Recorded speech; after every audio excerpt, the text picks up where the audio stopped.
Hello and welcome to the book show on Diversity Television. I'm Ava Colby, a writer of fiction, nonfiction, and poetry. My work often focuses on social issues and how they play out in family dramas. We are here in Ireland, the land of literature, of higher education, and some of you out there may not know it is the land of a second Silicon Valley, which is in sort of the Grand Canal Docks area of Dublin too, in the city center, what we in the US might want to call downtown. So there are many jobs to be had here, and many people come here to Ireland for their excellent higher education at their very many universities, colleges, tech centers, and all that sort of thing, and then hit the job market. And like me, after I finished my MBA, don't really know how to go about it and don't really necessarily understand yet just how much things have changed in even the past 5 years for job hunting, where it's has a lot to do with keywords and how you use your LinkedIn. So to that end, I'm going to talk today about this book that I got recently called Advanced LinkedIn: Attract Opportunities with the Use of LinkedIn by Building an Optimized Profile, Creating Content, and Constantly Engaging with Decision Makers by Felipe Lodi from Brazil. Very bold of him, writing a book in his second language. That takes some guts, so definitely applaud him for that right there. So he was actually at a event recently, a networking event that I was at, because I was at the last place where I got another qualification, which is IBAT College in Dublin City Centre. I did a supply chain management course, and he was at the event and did a very good speaking on it. Before that, I had actually seen some of his videos on YouTube where he's talking about how to optimize your profile. So what some of you may have noticed or may not have noticed, you may be in the situation that I was about 1.5 years ago, of not knowing how exactly to generate interest in yourself as a candidate for a job. Now, maybe like me, you've got the work experience on the job market, you've got skills, and then you have your educational attainments, and you're wondering, why am I not getting the results that I want and that I think I should be getting, given my skills and experience?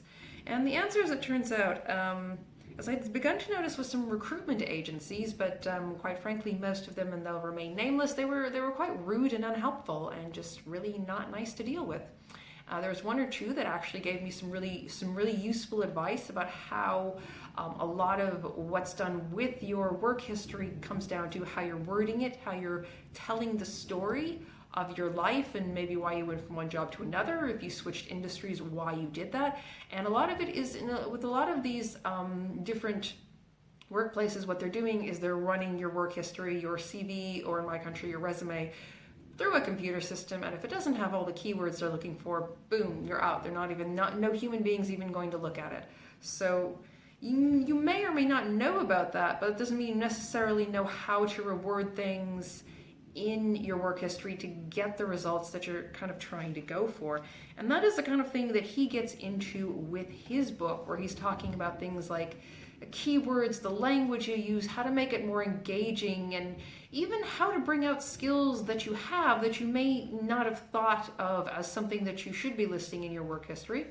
And he even gets into it if you're someone who's like fresh out of university and you maybe haven't had a job before, but he says, well, you've done other things. And he gets into some discussion about how you can bring out some of those skills and bring them to people's attention, because you may have useful skills for the job market that you don't really realize yet. So rather than talk about the book, I'm just going to read you an excerpt of it to give you an idea of what it's like, because it is very conversational and very engaging.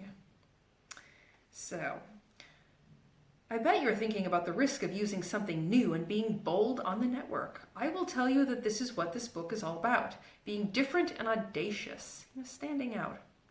I will keep telling you that throughout the book, because this is what I believe. Not only am I proof that this brings results, but I am also a natural advocate of leaving the bubble. I lived this life for years and years. As the IT professional who grew baby steps and made a living, I was in my comfort zone. I never kept quiet where I worked, though, but concerning social media, I had always taken a conservative approach, partly because I left Brazil and succeeded abroad. I didn't want to show the people still there that winning does not require a finish line. I remember winning when I rang my wife to tell her that I had a passport renewed 10 years before boarding the British Airways flight to move to Belgium. That meant a lot to me. I wish I had documented it all using social media. I never had the profile of a bragging person, but now I realize that bragging is a thing, and those who don't use it are left behind. We follow these celebrities online. Most of them have never starred in Hollywood movies. They become celebrities for playing what I call bragging marketing. They fly private, ride a Ferrari, and speak on stage to 3,000 people. The latter resonates better to me than their material things. We cannot deny how powerful showing off is and how the internet and social media are taken by it nowadays. It is giving people what they want. On a daily basis, people fall short on selling themselves. They cannot pitch what they do. Most of them cannot even go beyond the term coined by society to label what they do. I am a developer. I am a nurse. I work in events. So lame. Put some more adjectives on it and the value you bring to the table. And you've got yourself a tagline or headline as called on LinkedIn.